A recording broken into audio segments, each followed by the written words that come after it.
IOQM 2024 5 marks question. Consider a set F of all polynomials whose coefficients are in the set 0 and 1. या तो coefficient 1 है या term है ही नहीं.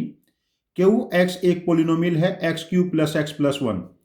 The number of polynomial P X in set F of degree 14. ऐसे हो सकता है x raise to the power 14, X raise to the power 13, X raise to the power 12, ऐसे. Such that product of P X and Q X, जो P x को यदि Q X से multiply करेंगे x cube plus x plus 1, जो product होगा उसमें जो भी टर्म बनेगी, देखो यहां पर जो भी टर्म बनेगी उसमें सभी टर्म के कोफिशिएंट 1 1 रहने चाहिए. तो number of polynomial P x कितने हो सकते हैं? देखो पहला केस, यदि पी एक्स को हम X raise to the power 14 ले लेते हैं, इसके साथ कोई और टर्म नहीं है. उसके बाद देखो X cube plus x plus 1 Q X से मल्टीप्लाई करेंगे x raise to the power 17, x raise to the power 15, x raise to the power 14, तीनों टर्म का कोफिशिएंट 1 है. तो अभी तक हमारा आंसर एक पोलिनोमियल आ चुका है. सेकंड केस, हम पी एक्स को एज्यूम कर लेते हैं x raise to the power 14 plus x raise to the power A. यहां पर एक टर्म हमने और इंट्रोड्यूस कर ली जिसका कोफिशिएंट 1 है. अब देखो पी एक्स और क्यू एक्स का प्रोडक्ट निकालते हैं. X raise to the power 14 को एक्स की plus x raise to the power A को x cube plus x plus 1 से मल्टीप्लाई करते हैं. देखिए लॉजिक क्या है, x raise to the power 17 plus x raise to the power 15 plus x raise to the power 14. जब ये से मल्टीप्लाई होगा x raise to the power A plus 3, x raise to the power A plus 1 and x raise to the power A. ये A है. अब देखिए जो a plus 3 होना चाहिए ये 14 से छोटा होना चाहिए, less than equal to 13.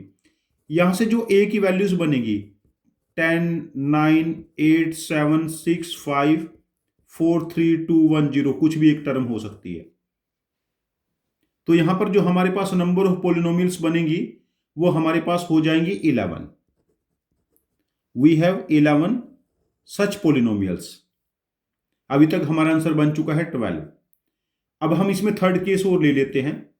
Third case हमारे पास क्या है, जो पोलिनोमियल पी एक्स है उसको हम पी एक्स को X raise to the power 14, X raise to the power A and x raise to the power B assume कर लेते हैं. अब देखो पी एक्स और क्यू एक्स का प्रोडक्ट क्या बना, X raise to the power 14, X raise to the power A, x raise to the power B and X cube plus x plus 1. देखो मल्टीप्लाई कर लेते हैं. पहले एक्स की पावर 14 को मल्टीप्लाई करेंगे x raise to the power 17, x raise to the power 15, x raise to the power 14. अब x की power A plus 3, x raise to the power b plus 3, then x raise to the power A plus 1, x raise to the power b plus 1 and x raise to the power A, x raise to the power b. अब देखो मैं एक पे trial कर लेता हूं. ए maximum 13 लेगा. यदि ए की वैल्यू 10 है, यदि ए की वैल्यू 10 है तो यहां पर एक्स की वैल्यू क्या हो जाएगी 10, एक्स की पावर 10. यदि एक्स की पावर 10 हो गया तो बी को मुझे उससे छोटा लेना है बिकॉज हर कोफिशिएंट को 1 रखना है. तो बी उस केस में मैक्सिमम 9 हो सकता है. तो बी की वैल्यू 6, 5, 4, 3, 2, 1, 0 हो सकती है. ये 7 केसेस पॉसिबल हो गए. अच्छा, यदि a की वैल्यू हम 9 ले लेते हैं, देखो यहां पर x की पावर 9 तो b प्लस 3 9 से छोटा होना चाहिए, मैक्सिमम 8. तो b की वैल्यू क्या पॉसिबल है 5, 4, 3, 2, 1, 0. यहां पर 6 ट्रायल हो जाएंगे. यदि a की वैल्यू हम 8 लेते हैं, a को 8 लेते हैं तो b की वैल्यूज 5 हो जाएंगी. a को 7 लेंगे, b की वैल्यू 4, a को 6 लेंगे, b की वैल्यू 3, a को 5 लेंगे, b की वैल्यू 2 और a को 4 लेंगे, b की एक ही वैल्यू आएगी 1. देखो यदि a को हमने 4 ले लिया, यहां पर x की पावर 4 हो जाएगा, x की पावर 4 हो गया. तो b की वैल्यू जब 0 पुट करेंगे तभी तो एक्स क्यूब बनेगा, है ना. और फिर ये वाली टर्म 0 पुट करने पे x की पावर 1 और x की पावर 0. तो हर टर्म का कोफिशिएंट मैक्सिमम 1 है। तो ये जो एक टर्म बनेगी ये b की वैल्यू 0 वाली टर्म बनेगी। तो इस केस में 1 से 7 तक के नंबर का सम हमारे पास बनेगा 28। तो हमारे सॉल्यूशन में अभी एक नंबर और ऐड हो चुका है 28। जब हमने पोलिनोमियल का फॉर्मेट x की पावर 14 प्लस एक्स की पावर a प्लस एक्स की पावर b लिया था। चलो अब तक का हमारा आंसर है 1 प्लस 11 प्लस 28। अब एक केस हम और ट्राई करते हैं। यदि p x raised to the power 14 x raised to the power a plus x raised to the power b plus x raised to the power c है। अब देखो P x into q x क्या बना, x raised to the power 14 x raised to the power a x raised to the power b x raised to the power c x cube plus x plus 1। अब देखो multiply करते, पहले इसको तीनों से multiply कर लेते हैं। X raised to the power 17 x raised to the power 15 x raised to the power 14। अब ए बी सी को यहां पर मल्टीप्लाई कर लेते हैं। एक्स की पावर a प्लस 3 एक्स की पावर b प्लस 3 एक्स की पावर c प्लस 3। अब x से मल्टीप्लाई करेंगे, एक्स की पावर a प्लस 1 एक्स की पावर b प्लस 1 एक्स की पावर c प्लस 1। अब 1 से एक्स की पावर a एक्स की power b and x raised to the power c। अब देखिए x की पावर 14, तो a को हम मैक्सिमम क्या लेंगे 10। यदि a को 10 ले लिया तो यहां देखिए x की पावर 10 हो जाएगा। तो b प्लस 3 को मैक्सिमम हम 9 लेंगे, b प्लस 3 को मैक्सिमम 9, तो b की मैक्सिमम वैल्यू 6। यदि b की मैक्सिमम वैल्यू 6 ले ली हम लोगों ने तो b की पावर 6 होगी ना, x की पावर 6। तो c प्लस 3 मैक्सिमम 5 होगा, तो c की वैल्यू 210 ही हो सकती है। यहां पर 3 वैल्यूज बनी। और इसके विद रिस्पेक्ट यदि b की वैल्यू हम लोगों ने 5 ले ली तो x की पावर 5 हो गया, तो c प्लस 3 4 हो सकता है मैक्सिमम। तो c की दो वैल्यू बनेगी 1 एंड 0।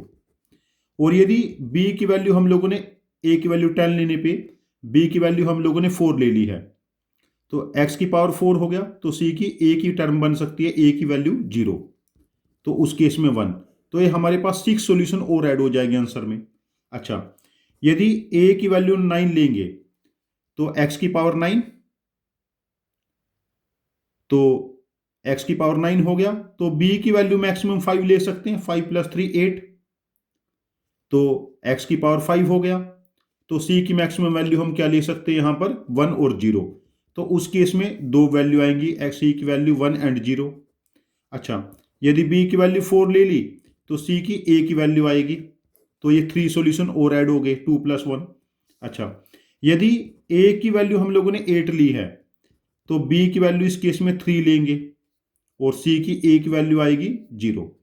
यदि b की वैल्यू 3 ले ली हम लोगों ने, x की पावर 3 नहीं, b की वैल्यू 1, बिकॉज 8 ले लिया ना, तो a की वैल्यू हम लोगों ने 8 ले ली, तो 8 प्लस 3 11, तो x की पावर 8 होगी, तो b की वैल्यू 5 आएगी और c की वैल्यू 0। हाँ, एक सॉल्यूशन यहां पर बनेगा। तो ये हमारे पास फर्दर सॉल्यूशन और आंसर में कितने ऐड हो जाएंगे, 28 के बाद 10। अभी हमारे आंसर में यहां पर 10 सॉल्यूशन और ऐड हो गए। अब इसके बाद यहां पर एक केस और एग्जिस्ट हो सकता है, fourth case, x raised to the power 14 x raised to the power a x raised to the power b x raised to the power c x raised to the power d। ये fifth case होगा। यहां पर कोई solution नहीं आएगा, because जब इसको x cube plus x plus 1 से मल्टीप्लाई करेंगे, देखो a plus 3 b plus 3 c plus 3 d plus 3 बनेगा। a की मैक्सिमम वैल्यू 10 ले लेंगे तो कहीं ना कहीं x की पावर 10 भी बनेगा। तो b की मैक्सिमम वैल्यू 6 लेंगे, कहीं ना कहीं x की पावर 6 बनेगा। c की मैक्सिमम वैल्यू 3 लेंगे, सॉरी 2, 5 रखना ना इससे छोटा, तो कहीं ना कहीं एक्स स्क्वायर बनेगा, तो d की वैल्यू नेगेटिव तो ले नहीं सकते। तो इसमें मैक्सिमम सोल्यूशन बस यहीं तक बनेंगे जब एक्सप्रेशन x की पावर 14 प्लस एक्स की पावर a प्लस एक्स की पावर b प्लस एक्स की पावर c होगा। तो हमारे जो सोल्यूशन बने यहाँ पर टोटल 11 प्लस 1 12 प्लस 28 40 प्लस 10 50। तो इस क्वेश्चन का आंसर हम OMR में मार्क करेंगे 50। ये मैंने हर केस को पेशेंटली काउंट किया है। मुझे वीडियो बनाने में 10 मिनट के आसपास का टाइम लग गया। जब मैं इसको पहले काउंट किया तो मुझे तब भी 10 मिनट लगे थे सारे केस काउंट करने में। यदि आपके पास इसको करने का मेरे सॉल्यूशन से ज़्यादा इफिशिएंट कोई लॉजिक है तो अपने लॉजिक को प्लीज कमेंट बॉक्स में पोस्ट करना, मैं आपके लॉजिक को समझूंगा और इस क्वेश्चन का एक और वीडियो बना के मैं इसको रीपोस्ट करूंगा। ये चैनल हम सब की लर्निंग के लिए है। Thank you very much for joining with us. Happy learning with us.